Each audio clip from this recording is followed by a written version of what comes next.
जानकारी बीकानेर पश्चिम से, और आपको बता दें कि बीडी कल्ला को जेठानंद व्यास ने शिकस्त दी है। मंत्री कांग्रेस सरकार के बीडी कल्ला हार गए हैं, जेठानंद व्यास ने जीत दर्ज की। इस वक्त की सबसे बड़ी खबर, जेठानंद व्यास मंत्री जो है, बिल्कुल जेठानंद व्यास ने एक बार और पहले भी हराया था बीडी कल्ला को, और ये दूसरी बार उन्होंने हराया है। और मंत्रियों की जो बात कही जा रही थी, हेमंत जी का जिक्र कर रहे हैं कि एक एक करके कई सारे मंत्रियों के नाम अब सामने आते जा रहे हैं जो मौजूदा सरकार में मंत्री थे, जो हार रहे हैं। और बीजेपी की तरफ से या राजनीतिक विश्लेषकों की तरफ से भी यही कहा जाता था कि 25 में से 15 मंत्री हार जाएंगे, और अभी भी एक बड़ी संख्या है, ये कैलकुलेट करके आगे रविंद्र, सबसे बड़ी बात है जो हमने कहा था, जो हमने अनुमान लगाया था, वो सटीक तौर पर अब आगे बढ़ता हुआ नजर आ रहा है। क्योंकि हमने जो आंकड़े पोल के बताए थे, एग्जिट पोल को लेकर के, उन पर मुहर लगती हुई नजर आ रही है, एक के बाद एक, क्योंकि यही विश्वसनीयता न्यूज़ 18 की है। और ये आप लगातार जिक्र कर रहे थे कि चुनाव मतलब न्यूज़ 18, और साथ ही साथ परिणाम मतलब न्यूज़ 18, ताकि हम पहले से अपने दर्शकों को जो अनुमान बता रहे थे वो सटीक साबित होते हुए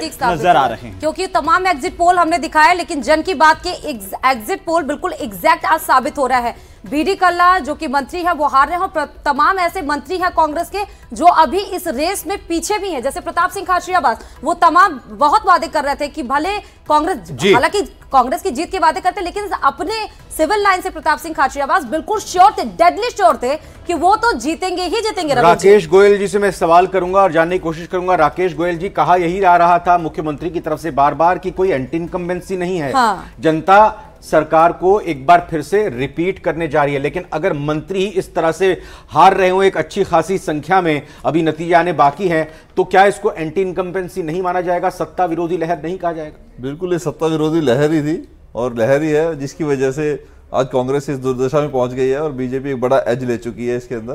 तो ये उनका अपना एक आकलन था, शायद वो आकलन उनका गलत रहा हो, या उन्होंने अपने आप को संतुष्ट करने के लिए, अपने कार्यकर्ता को मोटिवेट करने के लिए ये आकलन दे दिया होगा।